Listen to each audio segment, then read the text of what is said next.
Hey guys, BA Bricks here, and today I'm coming at you with something different. Today I'm coming at you with a question and hopefully a little bit of an answer. The title of this video will be, is there a problem with Lego's pricing? Short term, short answer, no. Long answer, yeah, there's definitely a problem, and today I hope to get in depth with that with you today. So let's get into the nitty gritty of it and why I think there is a problem and there's going to be a potentially bigger problem with Lego's pricing in the future. So guys, as most people will know, most people will price sets or value sets on the price per piece. A lot of people won't really put a value on the sets, they'll just buy it for the sake of buying it. So personally, I think a price per piece is a good estimate. It's not the best estimate. It certainly isn't an accurate measure of the true value of a set, but it's definitely a good measure to see where we go. So I'm just going to shoot some numbers here at you. Today I've got two sets in front of me. These are the two sets in recent memory that I believe most people would be most knowledgeable of in recent memory, and we'll get into a few more future sets and a few more historic sets a bit later.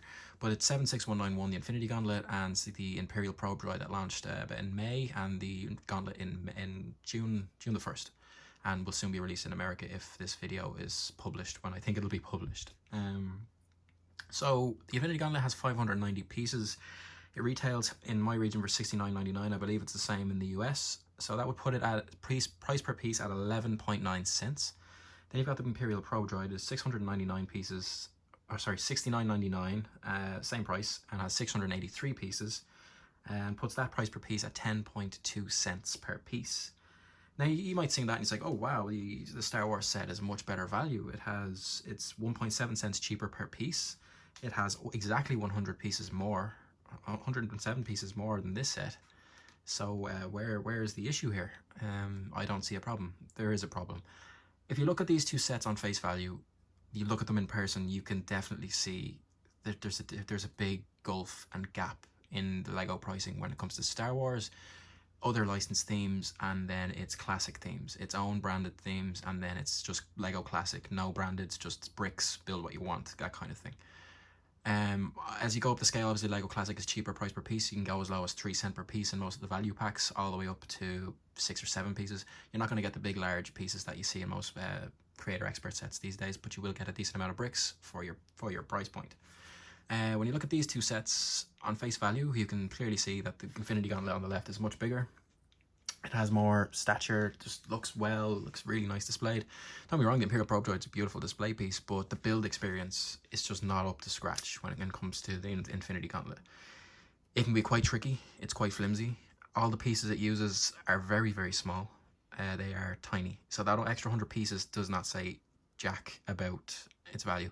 The pieces in this set are tiny and very common pieces. I mean, this section here, there's about 20 pieces in this section here, all of which are no bigger than my thumbnail, my tiniest thumbnail you can see there. You've got 7 pieces here, you got 2 more pieces on the back there, 3 more pieces on the back hinging it to it, and that's it. So in that ring alone, you've got about 150 to 200 pieces, all of which are no bigger than 2x2 studs.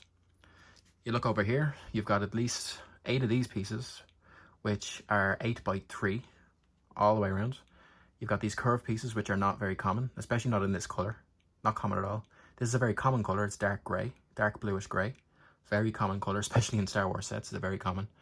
So, and then we've got these kind of, I don't really know what the way they're called, but they're very uncommon pieces. They're not common. They're not pieces you would see every day, which means that Lego don't make lots of them. Yet it's still the same price point. So what I'm trying to get into is that, yes, on paper, Lego makes it seem that the sets are good value.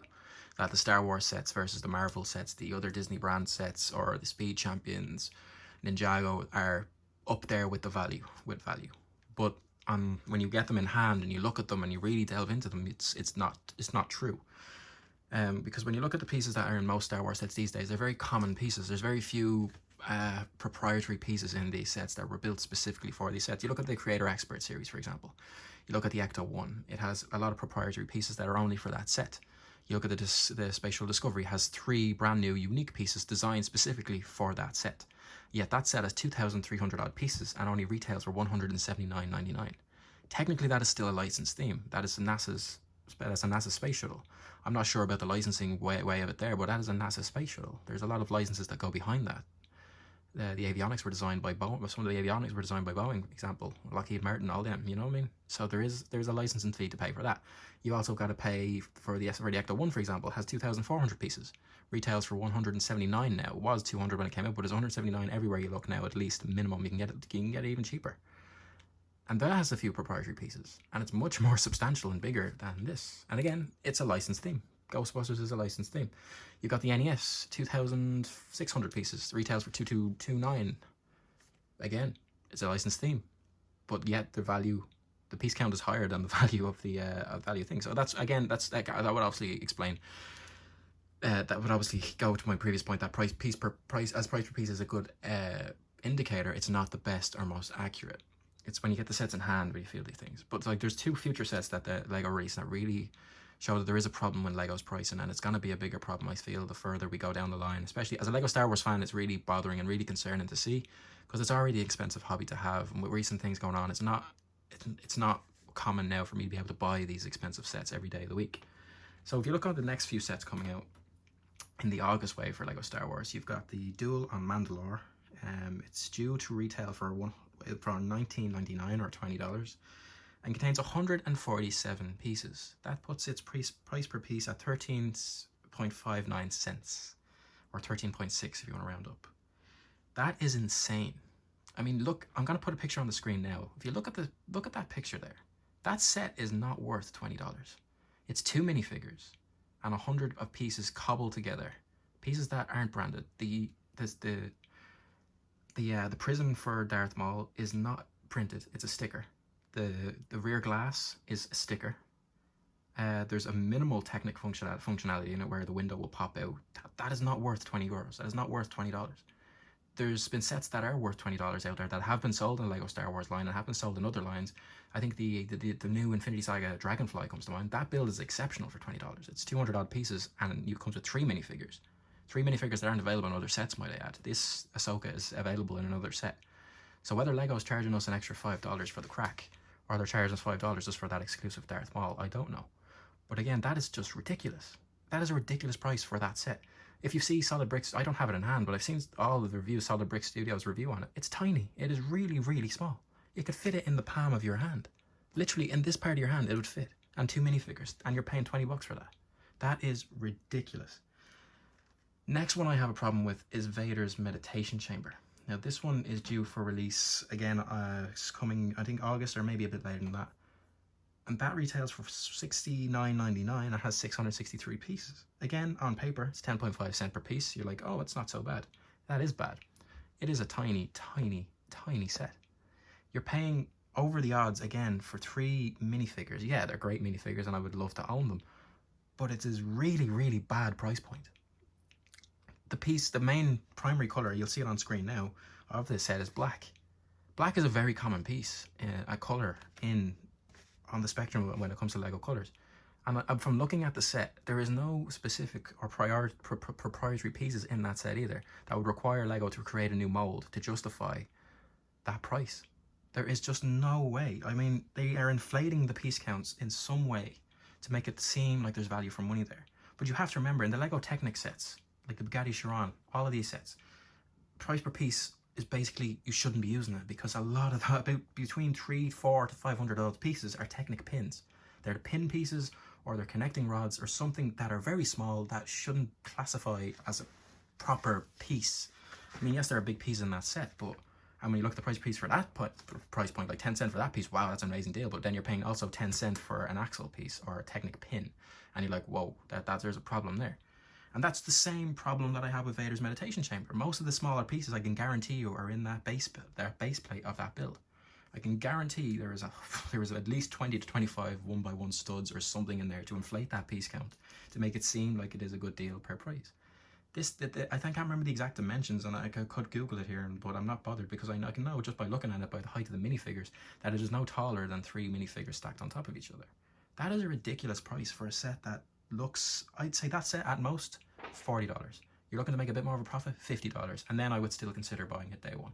But because of its price and the fact that I'm not 100% sure if it's direct to consumer yet, I'm waiting for that thing to go on sale on Amazon or another retailer that I can get it from, because there is no way as a Lego Star Wars fan, and as much as I'd love that set, paying €70 is just unjustified.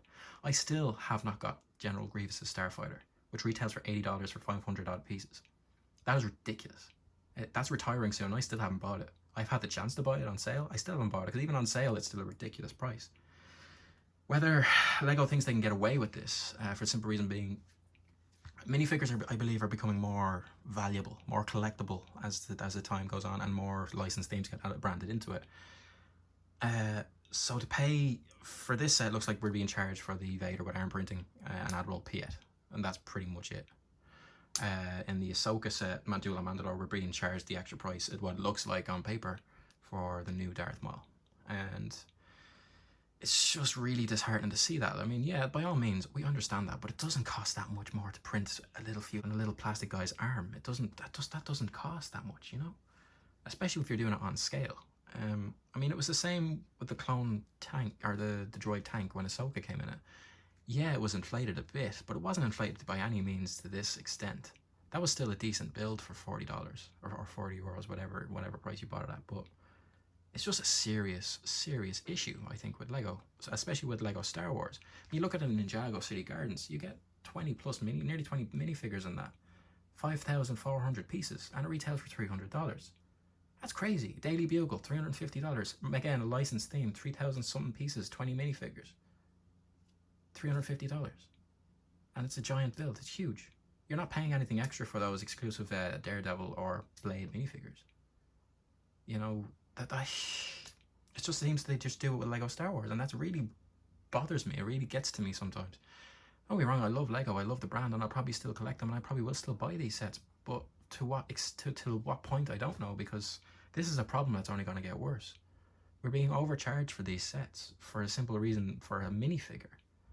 Because Lego realizes that a lot of the people out there are buying these sets for the minifigures. You go on eBay and people are selling the sets on their own without the minifigures. They're buying them, taking the minifigures out and reselling them on eBay, because they don't want the builds, they want the minifigures.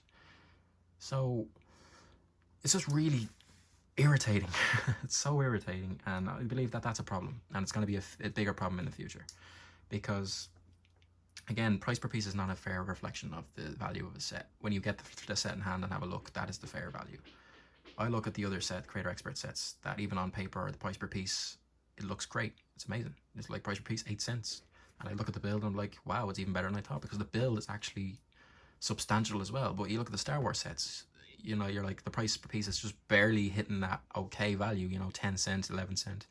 And then you look at the build and you're like, wow, that is really underwhelming for what I just paid for this set. I mean, don't get me wrong, the bigger sets, Millennium Falcon is amazing, the Imperial Star Destroyer is amazing, and I can understand where the value is, but those were released 2 and 4 years ago respectively. So the problem is a more recent one, and it's only going to be getting worse. If you can look at the August 1st releases yourself, and you'll see it. You're going to be paying over the odds for most of those exclusive minifigures. And it's just really disconcerting, and I don't know why. I mean, that Duel on Mandalore set should be Exhibit A of why. I've even the priest, but there's no specific piece in that piece. I could probably make that set with the spare pieces I have in my spares bin. Put one of my Darth Mauls that I have from previous sets in there, and you wouldn't know the difference. I get a cheap sheet on eBay for the prison and for maybe the glass vinyl, and it would be done. I mean, that's not $20. No way is that $20. If I can make that out of spares that I have from previous sets, that is not worth $20. No way. If that piece was printed, both pieces were printed, maybe. Yeah, maybe. We got a new Ahsoka, maybe. Yeah, maybe. We got something else to do with Maul, I don't know, like a full head mold, and not just the piece that sticks onto his head to make him look like he has things like the new Bo-Katan. Yeah, maybe. But no, it's nothing like that. There's no new lightsaber hilts, there's nothing new with that set, and I just don't get that price point. Vader's Meditation Chamber is the same.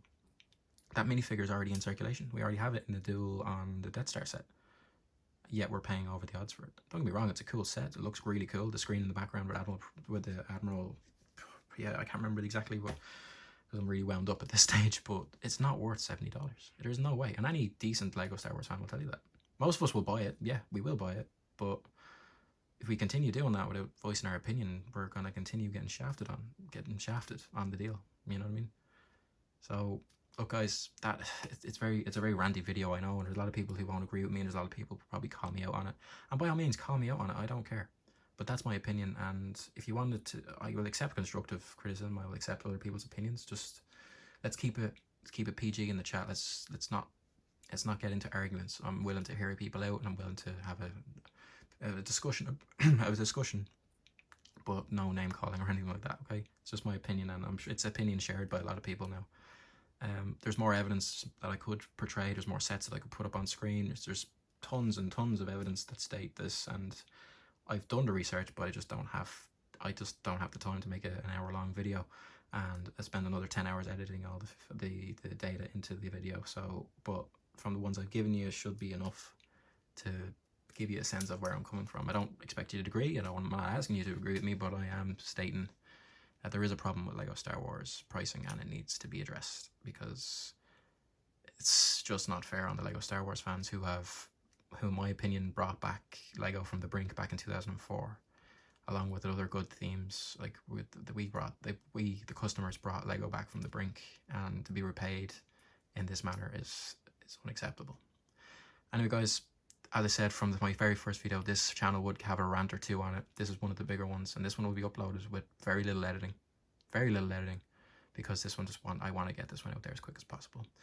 Anyway, guys, I have been BA Bricks. You have been awesome. I hope you've stuck around to listen to all of this mumbo jumbo, as some people will call it. But I really appreciate you sticking around. I hope you agree with me. If you don't, by all means, copy it in the comments there. I'll happily reply to you in a nice manner, as long as you're nice to me. Please check out any one of the videos on screen now, and please hit that subscribe button for more videos, reviews, Lego news, and 1 or 2 more rants. LegoCon's coming up on the 26th of June, and I hope to do a video on that soon, of all the releases and what I think of them.